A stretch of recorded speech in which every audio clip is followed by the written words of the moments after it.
Marmion by Sir Walter Scott. Canto Fifth. The Court. The train has left the hills of Braid.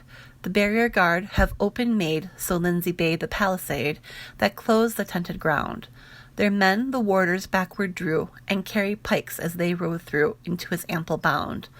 Fast ran the Scottish warriors there, upon the southern band to stare, and envy with their wonder rose to see such well-appointed foes, such length of shafts, such mighty bows, so huge that many simply thought but for a mount such weapons wrought, and little deemed their force to feel through links of mail and plates of steel. When rallying upon Flodden Vale, the cloth-yard arrows flew like hail. Nor less did Marmion's skilful view glance every line and squadron through, and much he marvelled one small land could marshal forth such various band. For men-at-arms were here, heavily sheathed in mail and plate, like iron towers for strength and weight, on Flemish steeds of bone and height with battle-axe and spear. Young knights and squires, a lighter train, practised their chargers on the plain, by aid of leg, of hand and rein, each warlike feat to show, to pass, to wheel, the croup to gain, and high curvet, that not in vain the sword sway might descend amain on foeman's casque below. He saw the hardy burghers there, march armed on foot, with faces bare, for visor they wore none, nor waving plume, nor crest of knight, but burnished were their corslets bright, their brigantines and gorgeous light, like very silver shone. Long pikes they had for standing fight, two-handed swords they wore, and many-wielded mace of weight, and bucklers bright they bore. On foot the yeoman too, but dressed in his steel-jack, a swarthy vest, with iron quintled well. Each at his back, a slender store, his 40 days' provision bore, as feudal statutes tell. His arms were halbert, axe, or spear, a crossbow there, a hagbut here, a dagger, knife, and brand. Sober he seemed, and sad of cheer, as loath to leave his cottage dear, and march to foreign strand. Or musing, who would guide his steer to till the fallow land. Yet deem not in his thoughtful eye did aught of dastard terror lie, more dreadful far his ire than theirs who, scorning danger's name, in eager mood to battle came, their valor like light straw on name, a fierce but fading fire. Not so the borderer. Bred to war, he knew the battle's din afar, and joyed to hear it swell. His peaceful day was slothful ease, nor hype, nor pipe, nor harp, nor pipe his ear could please, like the loud slogan yell. On active steed, with lance and blade, the light-armed pricker plied his trade. Let nobles fight for fame. Let vassals follow where they lead, burghers to guard their township bleed. But war's the borderer's game. Their gain, their glory, their delight, to sleep the day, maraud the night, or mountain moss and moor. Joyful to fight they took their way, scarce caring who might win the day, their booty was secure. These, as Lord Marmion's train passed by, looked on at first with careless eye, nor marvelled aught, well taught to know the form and force of English bow. But when they saw the lord arrayed in splendid arms and rich brocade, each borderer to his kinsman said, "Hist, Ringen, seest thou there? Canst guess which road they'll homeward ride? Oh, could we but on border side, by Ewsdale Glen or Little's tide, beset a prize so fair. That fangless lion, too, their guide, might chance to lose his glistening hide. Brown maudlin of that doublet pied could make a kirtle rare." Next, Marmion marked the Celtic race, of different language, form, and face, a various race of man. Just then the chiefs their tribes arrayed, and wild and garish semblance made, the checkered trews and belted plaid, and varying notes the war pipes brayed, to every varying clan. Wild through their red or sable hair looked out their eyes with savage stare on Marmion as he passed. Their legs above the knee were bare, their frame was sinewy, short, and spare, and hardened to the blast. Of taller race, the chiefs they own were by the eagle's plumage known. The hunted red deer's undressed hide, their hairy buskins well supplied. The graceful bonnet decked their head, back from their shoulders hung the plaid. A broadsword of unwieldy length, a dagger provided for edge and strength. A studded targe they wore, and quivers, bows, and shafts But oh, short was the staff, and weak the bow, to that which England bore. The Islesmen carried at their backs the ancient Danish battle-axe. They raised a wild and wondering cry, as with his guide rode Marmion by. Loud were their clamoring tongues, as when the clanging seafowl leave the fen, and with their cries discordant mixed, grumbled and yelled the pipes betwixt. Thus through the Scottish camp they passed, and reached the city gate at last, where all around, a wakeful guard, armed burghers kept their watch and ward. Well had they cause of jealous fear, when lay encamped in fields so near the borderer and the mountaineer. As through the bustling streets they go, all was alive with martial show. At every turn with dinning clang, the armorer's anvil clashed and rang, or toiled the swarthy smith to wield the bar that aims the charger's heel. Or axe, or falchion, to the side of jarring grindstone was applied. Page, groom, and squire, with hurrying pace, through street and lane and market-place, bore lance, or casque, or sword, while burghers, with important face, described each new-come lord, discussed his lineage, told his name, his following, and his warlike fame. The lion led to lodging meet, which high o'erlooked the crowded street. There must the baron rest, till it passed the hour of vespertide, and then to Holyrood must ride. Such was the king's behest. Meanwhile, the lion's care assigns a banquet rich and costly wines to Marmion and his train. And when the appointed hour succeeds, the baron dons his peaceful weeds, and following Lindsay as he leads, the palace halls they gain. Old Holyrood rung merrily that night with wassail, mirth, and glee. King James within her princely bower feasted the chiefs of Scotland's power, summoned to spend the parting hour. For he had charge that his array should southward march by break of day. Well loved that splendid monarch, aye, the banquet and the song. By day the tourney, and by night the merry dance, traced fast and light, the maskers quaint, the pageant bright, the revel loud and long. This feast outshone his banquets past, it was his blithest, and his last. The dazzling lamps from gallery gay cast on the court a dancing ray. Here to the harp did minstrels sing, there ladies touched a softer string. With long-eared cap and motley vest, the licensed fool retailed his jest. His magic tricks the juggler plied, at dice and draughts and gallants vied, while some, in close recess apart, courted the ladies of their heart, nor courted them in vain. For often, in the parting hour, victorious love asserts his power o'er coldness and disdain, and flinty is her heart can view to battle march a lover true, can hear, perchance, his last adieu, nor own her share of pain. Through this mixed crowd of glee and game, the king to greet Lord Marmion came. Well reverent, all made room. An easy task it was, I trow, King James's manly form to know, although his courtesy to show, he doffed to Marmion, bending low, his broidered cap and plume. For royal was his garb and mien, his cloak of crimson velvet plied, trimmed with the fur of marten wild, his vest of changeful satin sheen. The dazzled eye beguiled, his gorgeous collar hung adown, wrought with the badge of Scotland's crown. The thistle brave, of old renown, his trusty blade, Toledo right, descended from a baldric bright. White were his buskins, on the heel his spurs inlaid of gold and steel.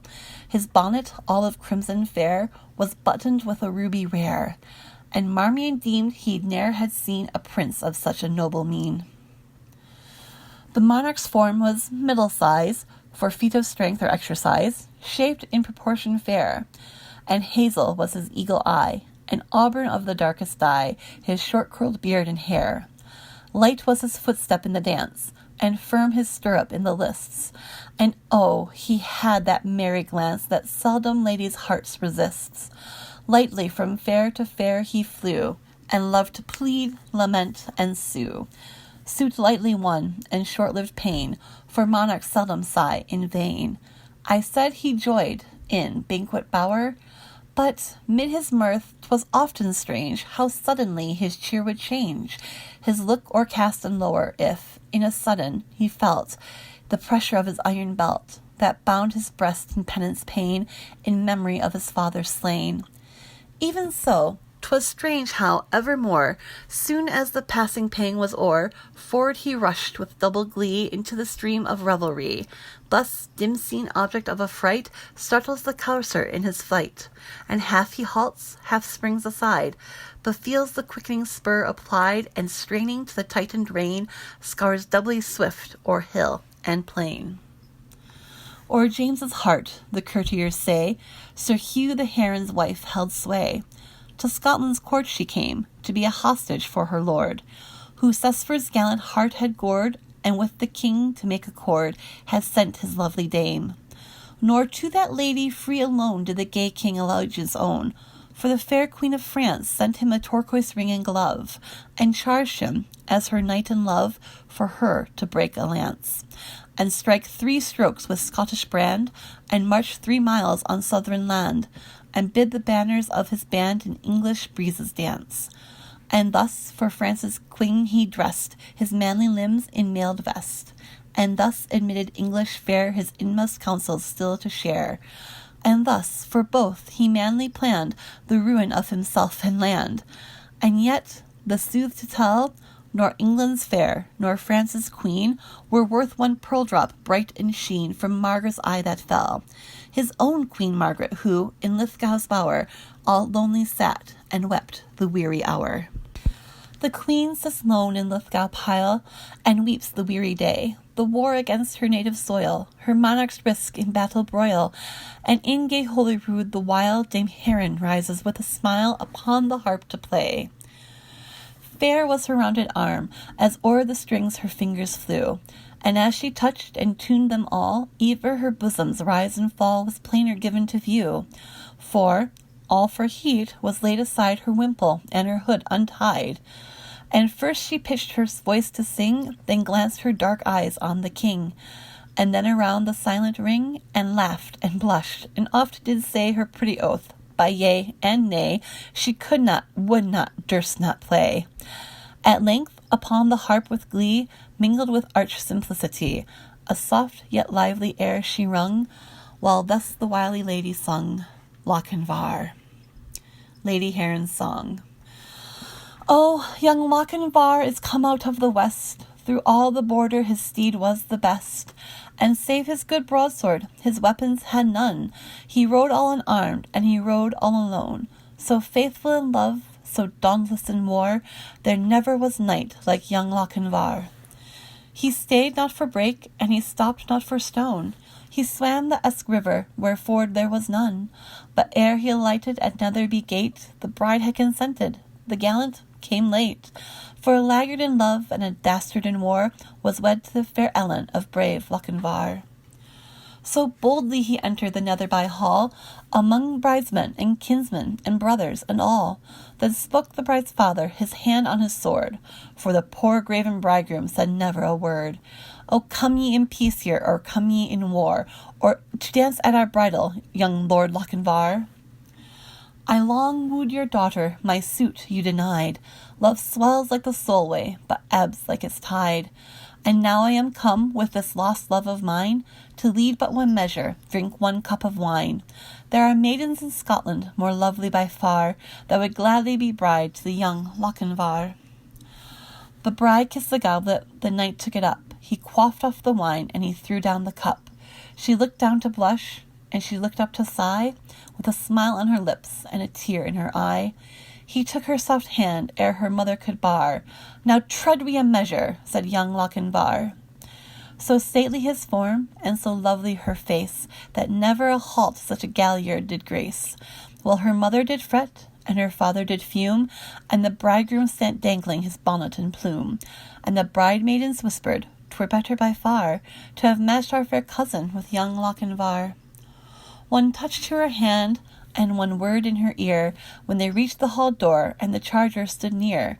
So light to the croup the fair lady he swung, so light to the saddle before her he sprung.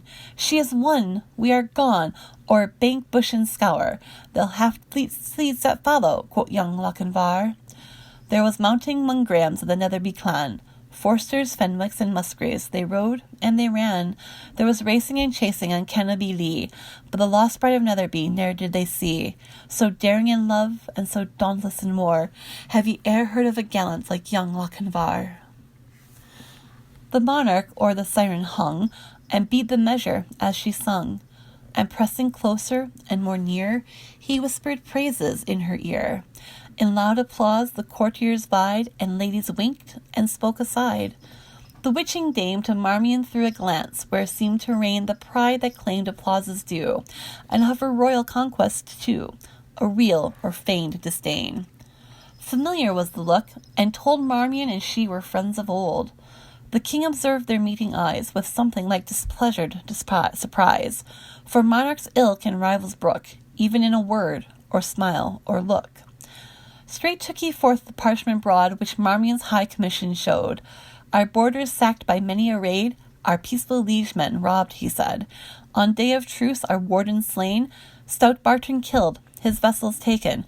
Unworthy were we to reign, should these for vengeance cry in vain. So full defiance, hate, and scorn our herald has to Henry borne. He paused, and led where Douglas stood, and with stern eye the pageant viewed. I mean that Douglas, sixth of yore, whose coronet of Angus bore, and, when his blood and heart were high, did the third James in camp defy, and all his minions led to die on Lauder's dreary flat. Princes and favourites long grew tame, and trembled at the homely name of Archibald Bell the Cat, the same who left the dusky vale of Hermitage in Liddesdale, its dungeons and its towers, where Bothwell's tourists brave the air, and Bothwell Bank is blooming fair to fix his princely bowers. Though now, in age, he had laid down his armour for the peaceful gown, and for a staff his brand, yet often would flash forth the fire that could, in youth, a monarch's ire and minion's pride withstand. And even that day, at council board, unapt to soothe his sovereign's mood, against the war had Angus stood, and chafed his royal lord. His giant form, like ruined tower, though all fallen its muscles brawny vaunt, huge boned and tall, and grim and gaunt, seemed o'er the gaudy scene to lower. His locks and beard in silver grew, his eyebrows kept their sable hue. Near Douglas, when the monarch stood, his bitter speech he thus pursued. Lord Marmion, since these letters say that in the north you need must stay, while slightest hopes of peace remain, uncourteous speech 'twere, and stern to say, return to Lindisfarne, until my herald come again. Then rest you in Tantallon hold, your host shall be the Douglas bold, a chief unlike his sires of old. He wears their motto on his blade, their blazon o'er his towers displayed, yet loves his sovereign to oppose, more than to face his country's foes. And, I bethink me, by St. Stephen, but e'en this morning to me was given a prize, the first fruits of war, taken by a galley from Dunbar. A bevy of the maids of heaven, under your guard, these holy maids shall safe return to cloister shades, and while they at Tantallon stay, requiem for Cochrane's soul may say. And with the slaughtered favourite's name, across the monarch's brow there came a cloud of ire, remorse, and shame. In answer, naught could Angus speak, his proud heart swelled well nigh to break. He turned aside, and down his cheek a burning tear there stole. His hand the monarch sudden took, that sight his kind heart could not brook. Now, by the Bruce's soul, Angus, my hasty speech forgive, for sure as doth his spirit live, as he said of the Douglas old, I well may say of you, that never king did subject hold, in speech more free, in war more bold, more tender and more true. Forgive me, Douglas, once again. And while the king his hand did strain, the old man's tears fell down like rain.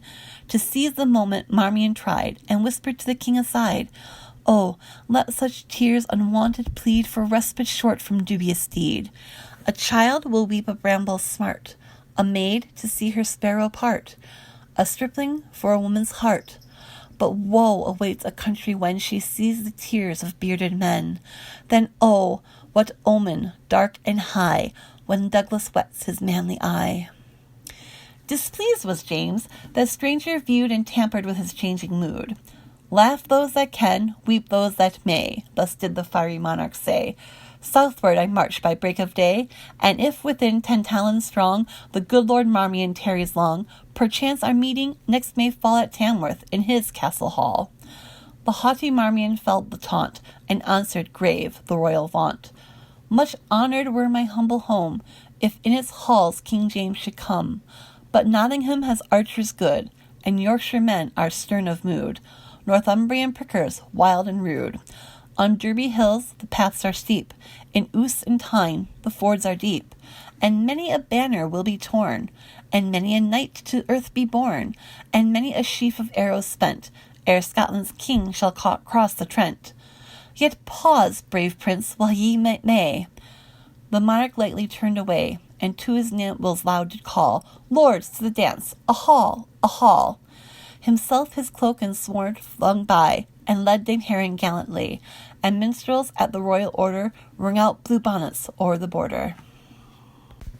Leave we these revels now, to tell what to St. Hilda's maids befell, whose galley, as they sailed again to Whitby, by a Scot was taken.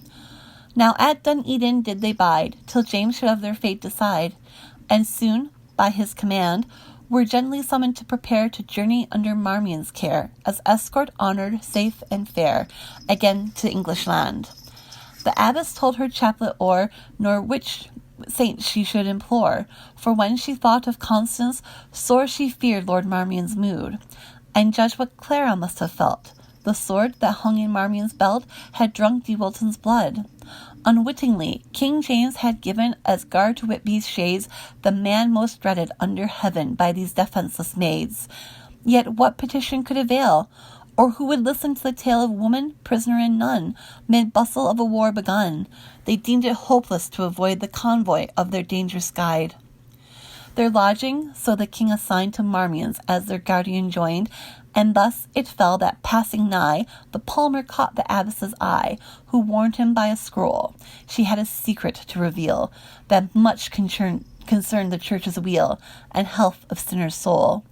And with deep charge of secrecy, she named a place to meet, within an open balcony, that hung from dizzy pitch and high above the stately street, to which, as common to each home, at night they might in secret come. At night, in secret, there they came, the palmer and the holy dame. The moon among the clouds rose high, and all the city hum was by upon the street, where late before did din of war and warriors roar. You might have heard a pebble fall, a beetle hum, a cricket sing, an owlet flap his boding wing on Giles's steeple tall. The antique buildings climbing high, whose Gothic frontlets sought the sky, were here wrapped deep in shade. There on their brows the moonbeam broke, through the faint wreaths of silvery smoke, and on the casements played. And other light was none to see, save torches gliding far, before some chieftain of degree, who left the royal revelry, to blown him for the war. A solemn scene the abbess chose, a solemn hour, her secret to disclose. "O holy palmer," she began, "for sure he must be sainted man, whose blessed feet have trod the ground where the Redeemer's tomb is found. For his dear church's sake, my tale attend, nor deem of light avail, though I must speak of worldly love. How vain to those who wed above! De Wilton and Lord Marmion wooed Clara de Clare of Gloucester's blood. Idle it were of Whitby's dame to say of that same blood I came. And once, when jealous rage was high, Lord Marmion said piteously, Wilton was traitor in his heart, and had made league with Martin Swart, when he came here on Simnel's part, and only cowardice did restrain his rebel aid on Stokefield's plain. And down he threw his glove.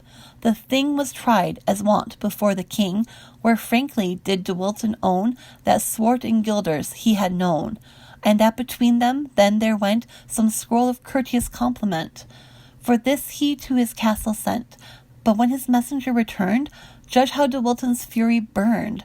For in his packet there was laid letters that claimed disloyal aid, and proved King Henry's cause betrayed. His fame thus blighted in the field, he strove to clear by spear and shield. To clear his fame in vain he strove, for wondrous are his ways above. Perchance some form was unobserved, perchance in prayer or faith he swerved, else how could guiltless champion quail, or how the blessed ordeal fail? His squire, who now De Wilton saw as recreant doomed to suffer law, repentant, owned in vain that, while he had the scrolls in care, a stranger maiden, passing fair, had drenched him with a beverage rare. His words no faith could gain, with Clare alone his credence won, who, rather than wed Marmion, did to St. Hilda's shrine repair, to give our house her livings fair, and die a vestal votress there. The impulse from the earth was given, but bent her to the paths of heaven. A purer heart, a lovelier maid, ne'er sheltered her in Whitby's shade. No, not since Saxon Edelfeld, one only trace of earthly strain, that for her lover's loss she cherishes a sorrow vain, and murmurs at the cross. And then her heritage, it goes along the banks of Tame. Deep fields of grain the reaper mows, in meadows rich the heifer lows. The falconer and huntsman knows its woodlands for the game. Shame were it to St. Hilda dear, and I, her humble votress here, should do a deadly sin. Her temple spoiled before mine eyes, if this false Marmion such a prize by my consent should win. Yet hath our boisterous monarch sworn that Clare shall from our house be torn, and grievous cause have I to fear such mandate doth more Marmion bear. Now, prisoner, helpless and betrayed to evil power, I claim thine aid. By every step that thou hast trod to holy shrine and grotto dim, by every martyr's tortured limb, by angel, saint, and seraphim, and by the church of God. For mark, when Wilton was betrayed, and with his squire forged letters laid, she was, alas, that sinful maid, by whom the deed was done. Oh, shame and horror to be said, she was a perjured nun.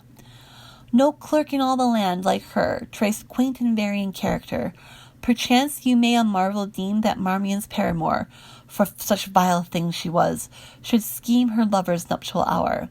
But o'er him thus she hoped to gain, as privy to his honour's stain, illimitable power. For this she secretly retained each proof that might the plot reveal, instructions with his hand and seal. And thus St. Hilda dined through sinner's perfidy impure, her house's glory to secure, and Clare's immortal weal. 'Twere long and needless here to tell how to my hand these papers fell. With me they must not stay. St. Hilda, keep her abbess true. Who knows what outrage he may do while journeying by the way? O, blessed saint, if e'er again I venturous leave thy calm domain, to travel, or by land or main, deep penance may I pay. Now, saintly Palmer, mark my prayer. I give this package to thy care. For thee to stop they will not dare. And oh, with cautious speed to Wolsey's hand the papers bring, that he may show them to the king. And, for thy well-earned meed, thou holy man, at Whitby's shrine, a weekly mass shall still be thine, while priests can sing and read. What ail'st thou? Speak! For as he took the charge, a strong emotion shook his frame, and ere reply, they heard a faint, yet shrilly tone, like distant clarion, feebly blown, that on the breeze did die. And loud the abbess shrieked in fear, Saint, withhold! Save us! What is here? Look at yon city cross! See on its battled tower appear phantoms that scutcheons seem to rear, and blazoned banners toss. Dun Eden's cross, a pillared stone, rose on a turret octagon. But now is raised that monument, whence royal edict rang, and voice of Scotland's law was sent in glorious trumpet clang. Oh, be his tomb as lead to lead upon its dull destroyer's head, a minstrel's malison said. Then on its battlements they saw a vision, passing nature's law, strange, wild, and dimly seen. Figures that seemed to rise and die, gibber and sign, advance and fly, while naught confirmed could ear or eye discern of sound or mien. Yet darkly did it seem, as their heralds and pursuivants prepare, with trumpet sound and blazon fair, a summons to proclaim. But indistinct the pageant proud, as fancy forms of midnight cloud, when flings the moon upon her shroud a wavering tinge of flame. It flits, expands, and shifts, till loud, from midmost of the spectre crowd, this awful summons came. Prince, prelate, potentate, and peer, whose names I now shall call, Scottish or foreigner, give ear. Subjects of him who sent me here, at his tribunal to appear, I summon one and all. I cite you by each deadly sin that e'er has soiled your hearts within. I cite you by each brutal lust that e'er defiled your earthly dust, by wrath, by pride, by fear, by each o'ermastering passion's tone, by the dark grave and dying groan. When 40 days are past and gone, I cite you at your monarch's throne to answer and appear. Then thundered forth a roll of names. The first was thine, unhappy James. Then all the nobles came: Crawford, Glencairn, Montrose, Argyle, Ross, Bothwell, Forbes, Lennox, Lisle. Why should I tell their separate style? Each chief of birth and fame, of lowland, highland, border, isle, foredoomed to Flodden's carnage pile, was cited there by name. And Marmion, lord of Fontenay, of Lutterward, and Scrivel Bay, De Wilton, heiress of Aberlea, the self-same thundering voice did say. But then another spoke. Thy fatal summons I deny, and thine infernal lord defy, appealing me to him on high, who burst the sinner's yoke. At that dread accent, with a scream, parted the pageant like a dream. The summoner was gone. Prone on her face the abbess fell, and fast her beads did tell. Her nuns came, startled by the yell, and found her there alone. She marked not, at the scene aghast, what time or how the palmer passed. Shift we the scene, the camp doth move. Dun-Edin's the streets are empty now, save when, for weal of those they love, to pray the prayer and vow the vow, the tottering child, the anxious fair, the grey-haired sire with pious care to chapels and to shrines repair. Where is the palmer now? And where the abbess, Marmion, and Clare? Bold Douglas, to Tantallon fair their journey in thy charge. Lord Marmion rode on his right hand, the palmer still was with the band. Angus, like Lindsay, did command that none should roam at large. But in that palmer's altered mien, a wondrous change might now be seen. Freely he spoke of war, of marvels wrought by single hand, when lifted for a native land, and still looked high as if he planned some desperate deed afar. His courser would he feed and stroke, and tucking up his sable frock, would first his mettle bold provoke, then soothe or quell his pride. Old Hubert said that never one he saw except Lord Marmion a steed so fairly ride. Some half-hour's march behind, there came by Eustace governed fair a troop escorting Hilda's dame with all her nuns, and Clare.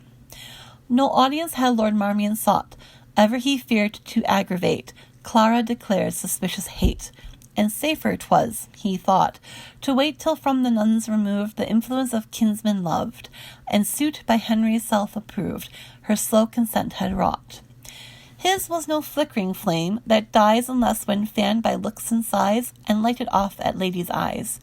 He longed to stretch his wide command o'er luckless Clara's ample land. Besides, when Wilton with him vied, although the pang of humbled pride the place of jealousy supplied, yet conquest by that meanness won he almost loathed to think upon, led him at times to hate the cause which made him burst through honour's laws. If e'er he loved, 'twas her alone, who died within that vault of stone. And now, when close at hand they saw North Berwick's town and lofty law, Fitz-Eustace bid them pause awhile before a venerable pile, whose turrets viewed afar the lofty bass, the Landville Isle, the ocean's peace or war. At tolling of a bell, forth came the convent's venerable dame, and prayed St. Hilda's abbess rest with her, a loved and honoured guest, till Douglas should bark prepare to wait her back to Whitby fair. Glad was the abbess, you may guess, and thanked the Scottish prioress, and tedious were to tell, I ween, the courteous speech that passed between.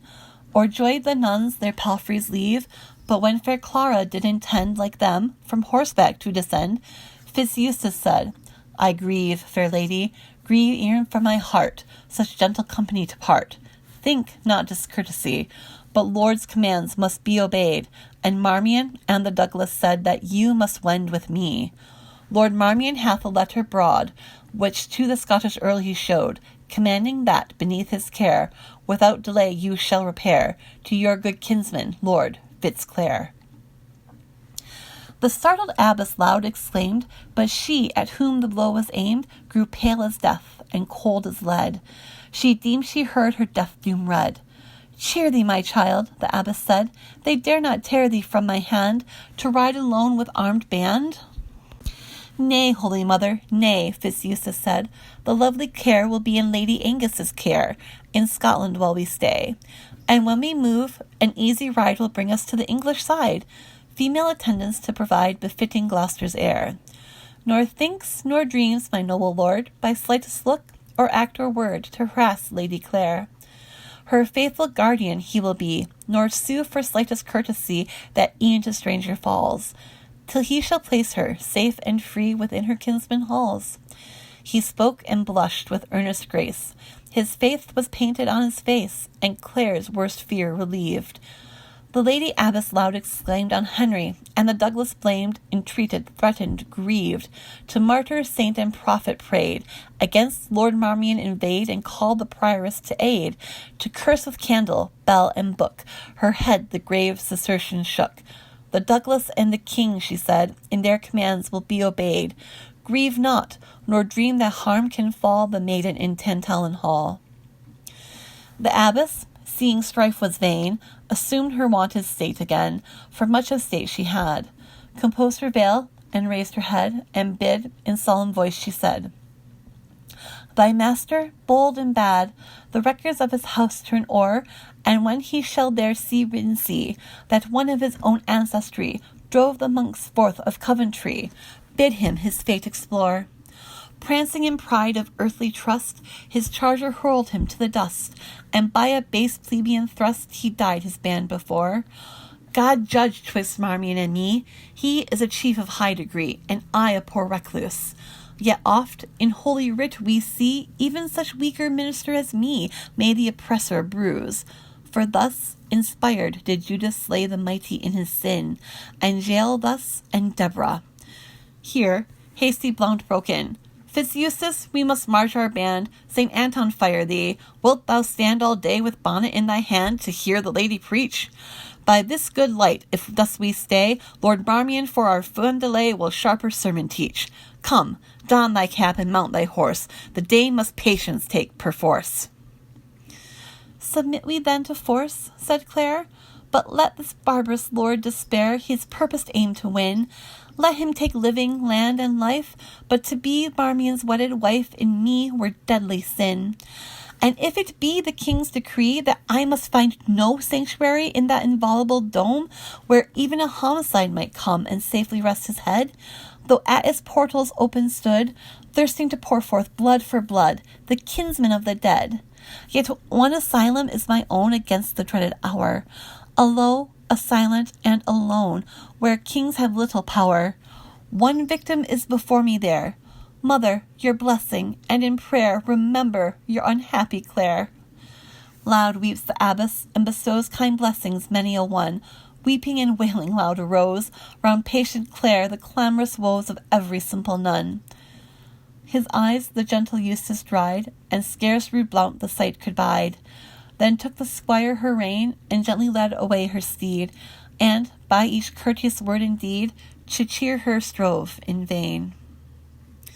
But scant 3 miles the band had rode, when o'er a height they passed, and sudden, close before them showed his towers, Tantallon vast, broad, massive, high, and stretching far, and held impregnable in war. On a projecting rock they rose, and round 3 sides the ocean flows. The 4th did battled walls enclose, and double mound and fosse. By narrow drawbridge, outwork strong, through studded gates, an entrance long, to the main court they cross. It was a wide and stately square, around the lodgings fit and fair, and towers of various form, which on the court projected far, and broke its lines quadrangular. Here was square keep, there turret high, or pinnacle that sought the sky, whence oft the warder could descry the gathering ocean storm. Here did they rest, the princely care of Douglas. Why should I declare, or say they met reception fair, or why the tidings say, which, varying to Tantallon came, by hurrying posts or fleeter fame, with every varying day? And first they heard King James had won Attel and Wark and Ford, and then that Norham Castle strong was taken, at that sore marvelled Marmion. And Douglas hoped his monarch's hand would soon subdue Northumberland. But whispered news there came, that, while his host inactive lay, and melted by degrees away, King James was dallying off the day with Heron's wily dame. Such acts to chronicle I yield. Go seek them there, and see mine is a tale of Flodden field, and not a history. At length they heard the Scottish host on that high ridge had made their post, which frowns o'er Millfield plain. And that brave Surrey many a band had gathered in the southern land, and marched into Northumberland, and camp at Wooler taken. Marmion, like charger in the stall that hears without the trumpet call, began to chafe and swear. A sorry thing to hide my head in castle like a fearful maid, when such a field is near. Needs must I see this battle day. Death to my fame if such a fray were fought and Lord Marmion away. The Douglas, too, I wot not why, hath bated of his courtesy, no longer in his halls I'll stay. Then bade his band they should array for march against the dawning day.